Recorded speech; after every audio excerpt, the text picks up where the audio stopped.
sum that I do owe to you is growing to me by Antipholus. In the hour that I met with you, he had of me a chain. At 5 o'clock, I shall receive my money for the same.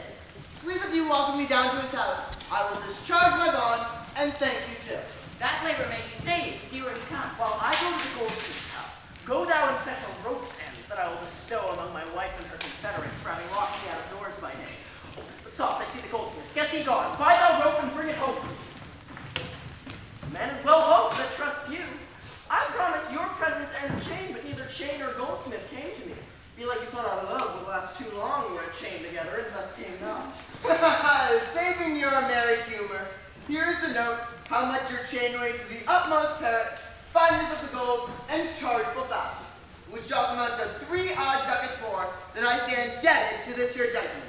I pray you, sir, please see him presently discharged, for he is bound to see and stay before. I am not furnished with present money. Good senor, take the gentleman to my house, and with you take the chain, and bid my wife disperse the sum on receipt thereof. Perhaps I will be there as soon as you. Then you'll bring the chain here yourself? No, bring it with you, lest I not come in time enough. Oh, well, sir, I will. Have you the chain about you? And if I am not, sir, I hope you have. Or else you may return without your money. Nay, come, I pray you, sir, give me the chain. Both wood and tide stay for this gentleman, and I don't blame if held him here too long. Good Lord, you use this dalliance to excuse your breach of promise at the Porpentine. I should have chid you for not bringing it before, but like a shrew, you first begin to brawl. The hour steals on. I pray you, sir, this cash. You can't re-importune me, but the chain. Why, give it my wife and fetch your money. Come, you know I gave it you now. Either send me the chain or send me my tutor. Fine, now you run this humor out of breath. Where is the chain? I pray you, let me see it. My business cannot brook this dalliance. Good sir, say whether you'll answer me or no. If not, I'll leave him to the officer. I answer you? What should I answer you? The money that you owe me for the chain. I owe you none till I receive the chain. You know I gave it you half an hour since. You gave me none. You wrong me much to say so. You wrong me more, sir, and deny it. Mr. Damon stands upon my credit. Well, officer, arrest him at my suit. I do, and charge you in the Duke's name to obey me. This touches the interpretation. Either consent to pay the sum for me, or I'll attach you by this officer. Consent to pay me? I never had. Arrest me, foolish fellow, if thou darest. Here is thy fee. Arrest him, officer. I would not spare my brother in this case if you should scorn me so apparently. I do arrest you, sir. You hear the suit? I do obey thee until I give bail, but sirrah, you shall buy this sport as dear as all the metal in your shop will answer. Sir, I will have law and emphasis to your notorious shame. I doubt it not. Master, there's a bark of Damon that stays but till her owner comes aboard. The ship is in her trim, the very wind blows fair from the land, they stay for naught at all but for their owner, master, and yourself. How now, madman? What ship of Epidamnum stays for me? The ship you sent me to hire waftage. Thou drunken slave, I sent thee for rope! You sent me for a rope and his suit. You sent me in a bay, sir, for a boat. I will debate this matter with you at more leisure and teach your ears to list me with more heed. To Adriana, tie thee straight. Give her this key.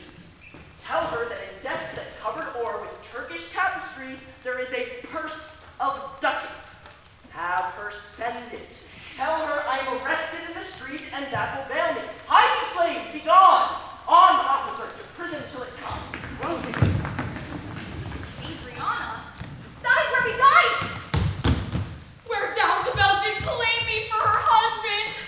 Thither I must, although against my will. For servants must their master's mind fulfill.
by my name. Some tender money to me, some invite me. Even now, a tailor called me into his shop and showed me silks that he had bought for me. And therewithal took measure of my body.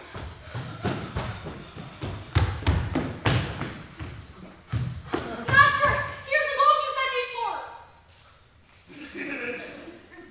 What, have you got the picture of old Adam new apparel? What gold is this? What Adam dost thou mean? Not that Adam that kept the paradise, but that Adam that keeps the prison. He that came behind you, sir, like an evil angel, and bid you forsake your liberty? What, thou meanest an officer? I serve the sergeant of the band. He that brings any man to answer it that breaks his band. Well, there rest in your foolery, good sir. Is there any ship before? Why, sir, I brought you word an hour since that the bark expedition put forth tonight, and then were you hindered by the sergeant to tarry for the holy delay? Here are the angels that you sent for to deliver you. The fellow is distract.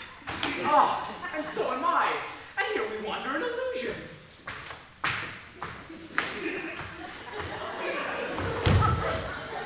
Some blessed power deliver us from hence. Well met, Master Antiphilus. I see, sir, you have found the goldsmith now. Is this the chain that you promised me today? Saint in the void. I charge thee, tempt me not. It is the devil. Nay, this is devil's dam. Come not near her. Your man and you are marvelous merry, sir. Will you go with me? We'll mend our dinner here. Tell'st thou me of something? Thou art as you are all, a sorceress. Leave me and be gone. Give me the ring of mine you had at dinner, or, for my dining, the chain you promised. And I'll be gone, sir, and not trouble you. Master, be wise, and if you give it her, the devil will shake her chain and fry us with it. I pray you, sir, my ring, or else the chain. I hope you do not mean to cheat yourself. What? Thou witch! Come, here, let us go.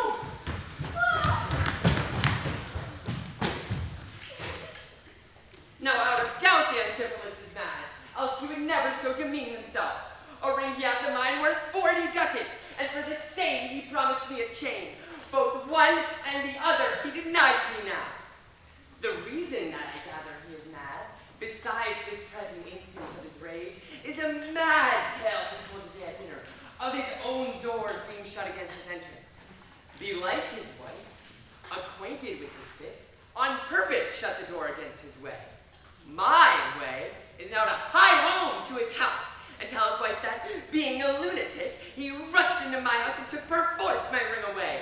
This course I fittest choose, for 40 ducats is too much to lose.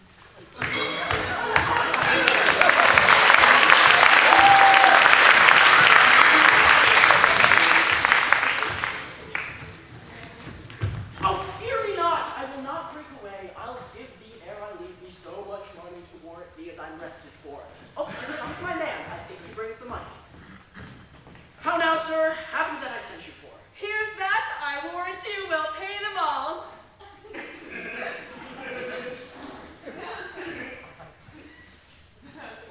But where's the money? Why, sir, I gave the money for the rope. 500 ducats, villain, for a rope. I'll serve you, sir, 500 at the rate. To what end did I bid thee hie thee home? To a rope's end, sir, and to that end I am returned. To that end, sir, do I welcome you. Sir, be patient. It is for me to be patient. I am in adversity. They rather persuade him to hold his hand. Thou whoreson, senseless, villain. I would I were senseless, that I might not be under blow. Thou art sensible and nothing but blows, and so to that. I am an ass, indeed. You may prove it by my long ears. I have served him from the hour of my nativity to this instant, and have nothing at his hands for my service but the blows. When I am called, he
husband, all enraged today, came into my house and took away my ring. The ring I saw upon his finger now. Straight after did I meet it with a chain. Maybe so, but I have never seen it. Come, jailer, bring me to where the goldsmith is. I long to know the truth hereof at large. God, for thy mercy, there's loose again! Let's go for it all down the mountain again! Away the pillar! I see these witches are afraid of swords. Is our dear life now rent from you? Come, Dromio, to the centaur to fetch our stuff from hence. I will not stay tonight for all the town. Therefore, away to get our stuff aboard. I'm sorry to injure you, but I protest. He said he had to chain me, the most dishonestly he doth deny. How is the man esteemed here in the city? Very reverend, of credit infinite, highly beloved. His words might bear my wealth at any time.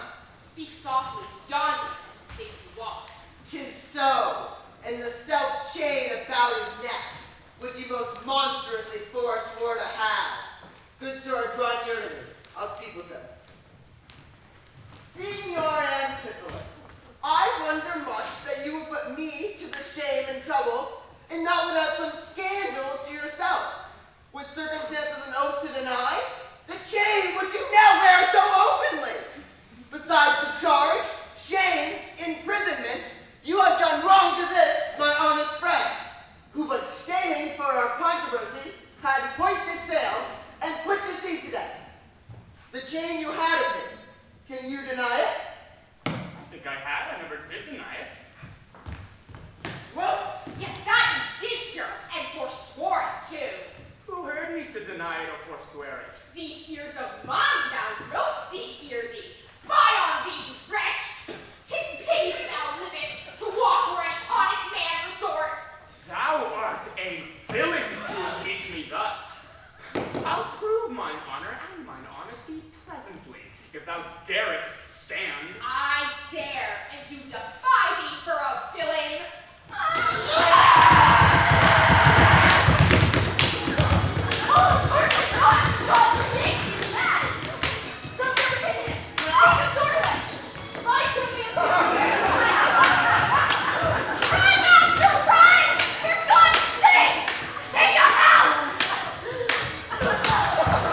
This is the priory! Aid him, we are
beheaded publicly for his offense. See, where they come.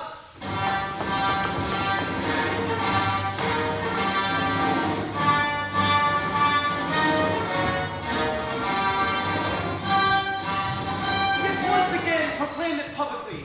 If any friend will pay the sum for him, he shall not die. So much we tender him. Justice! Most sacred Duke, against the abbess! She's a reverend and a virtuous woman. It cannot be that she hath done me wrong. May it please your grace? Antipholus, my husband, whom I made lord of me and all I had, at your important letters.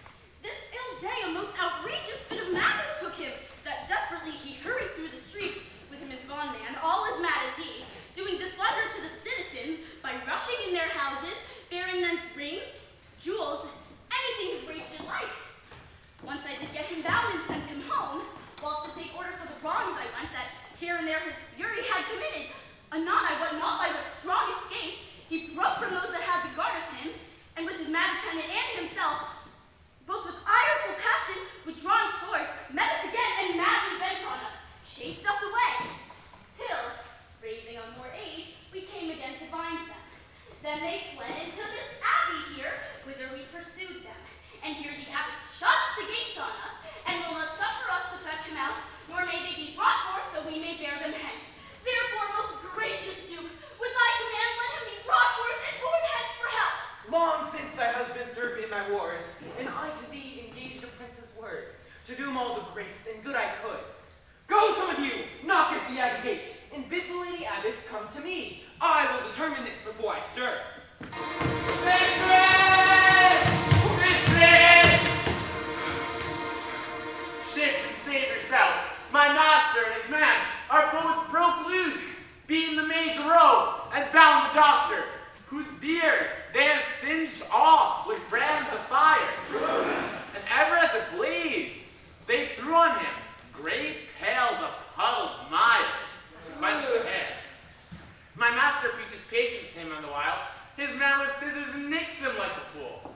And sure, unless you send some peasant help, between them, they will kill the conjurer. He's fool, thy master and his man are here, and that is false thou dost report to us. Mistress, upon my life, I tell you true.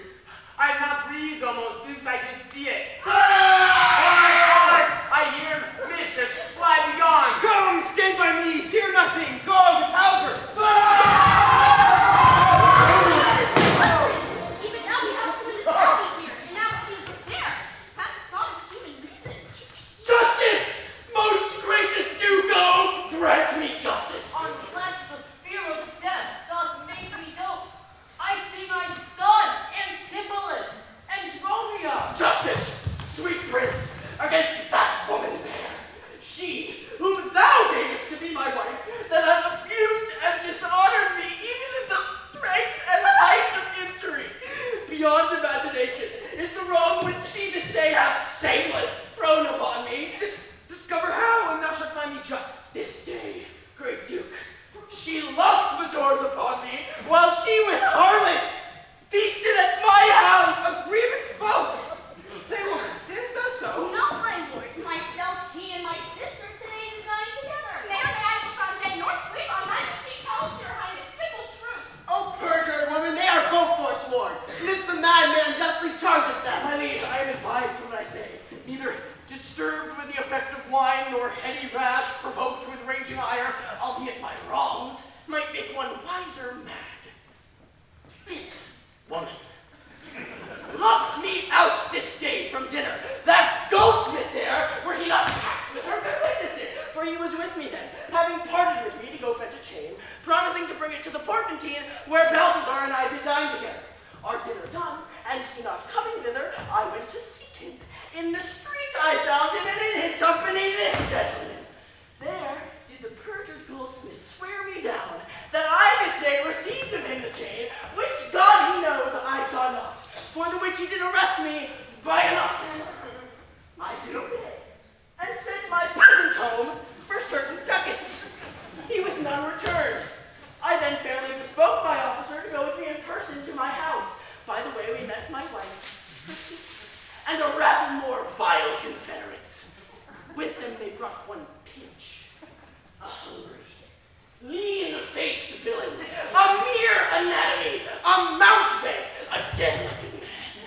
This pernicious slave cries out I was possessed. Then altogether they fell upon me, bound me, and bore me thence. And in some dark and dankish vault at home, there left me and my man both bound together, till, gnawing with my teeth, my bonds and sunder, I gained my freedom, and ran immediately hither to your grace, whom I beseech to give me ample satisfaction for these deep shames and great indignities. My lord, in truth thus far I witnessed, he dined not at home, but was locked out. But had he such a chain as thee or no? He had, my lord, and when he ran in near these people, saw the chain about his neck. Besides, I will be sworn these ears of mine heard you confess you had the chain of him after you first forswore it on the mark, and thereupon I drew my sword on you, and you fled to this abbey here, from whence I think you have come on near. I never came within these abbey walls, and thou never didst draw thy sword upon me. I never saw the chain, so help me heaven. And this is false. You burden me withal. Why, what an intricate speech is this? I think you've all drunk of Circe's cup. If here you housed him, here he would have been. If you were mad, you would not plead so coldly. You say he dined at home. The goldsmith here denies that same. Sirrah, what say you? Sir, he dined with her, there in the porpity. He did, and from my fingers snatched that ring. Tis true, my liege, this ring I had of her. Sawest thou him enter at the abbey here? As sure, my liege, as I do see your grace. Stranger, go call the alley thither. I think you're all mated or stark mad. Most mighty Duke, vouchsafe me speak a word. Haply I see a friend who'll save my life, and pay the sum that may deliver me. Speak freely, Sir Accusing, what thou wilt. Is not thy name, sir, called Antipholus? And is not that your bondsman, Dromio? Within this hour I was his bondman, sir, but he, I thank him, not into my cords. Now I am Dromio, his man, unbound. I am sure you both of you remember me. I've never seen you in my life till now. Oh, grief hath changed me since you saw me last, and careful hours with time's deformed hand have written strange features in my face.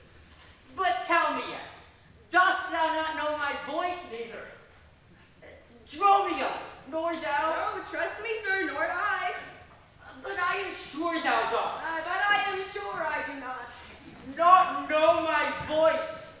Oh, time's extremity. Hast thou so cracked and splitted my poor tongue in 7 short years, that here my only son knows not my feeble key of untuned cares? Though now this strange face of mine be hid in sap-consuming winter's drizzled snow, and all the conduits of my blood froze up, yet hath my night of life some memory. Tell me thou art my son Antipholus. I never saw my father in my life. But 7 years since, in Syracuse, boy, thou knowst we parted.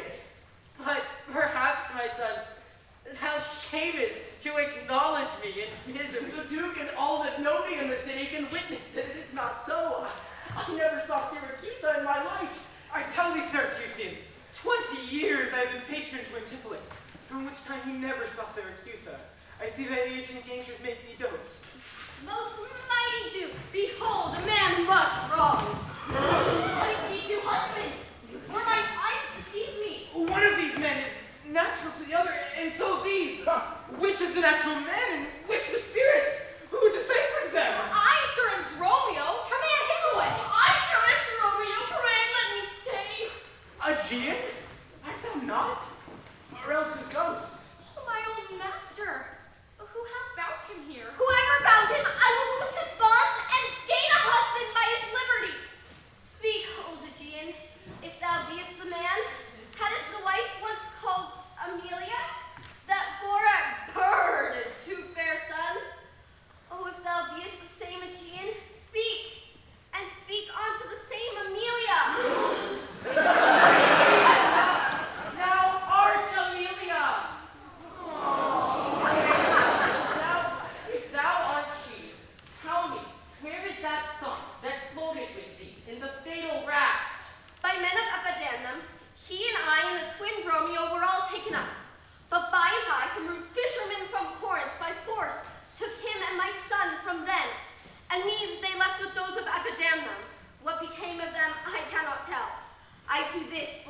see me in? Why, here begins his morning story right.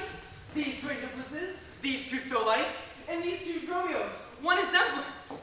Besides origin at the wreck at sea, these are the parents of these children, which accidentally are met together. Antipholus, thou camest from Corinth first? No, sir, not I. I came from Syria. Stay apart. I don't know which is which. I came from Corinth, my most gracious lord. And I with him. Brought to this town by that famous warrior, Duke Menaphon, your most renowned uncle. Which of you two did dine with me today?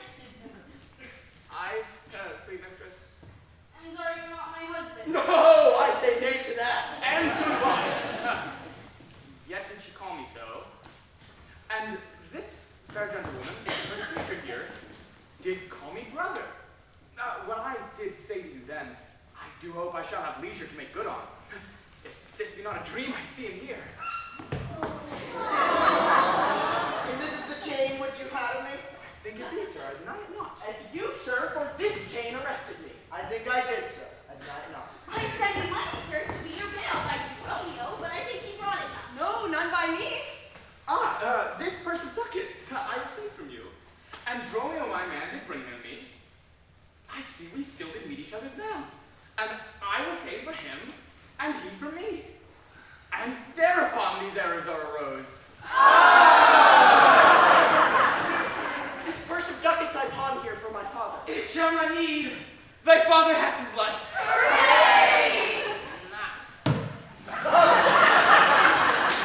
Sir, I must have that diamond from you. There, take it, and much thanks for my good cheer.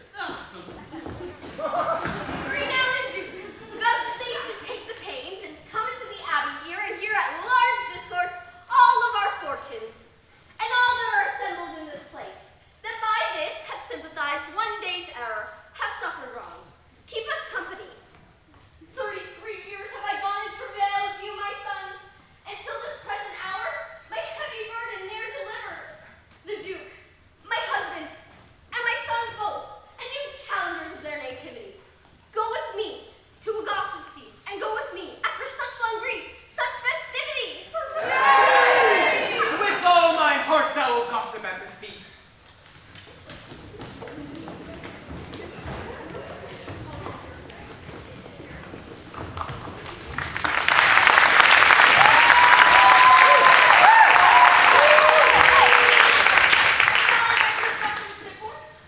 What stuff of mine hast thou marked, Romeo? Your goods that lay at Hoaxer in the Centaur? He speaks to me. I am your master's Romeo. Come, go with us. We'll look to that anon. Embrace thy brother there. Rejoice with him. If there is a fat friend at your master's house that kitchened me for you today at dinner, she shall now be my sister, not my wife. Methinks you are my lass and not my brother. I see by you I am a sweet-faced youth. Will you walk in with me to see their gossiping? Not I, sir. You are my elder. That is a question. How shall we try it? We'll draw cups for the seniors. Till then, lead thou first. Nay, then thus. We came into the world like brother and brother. Now, let's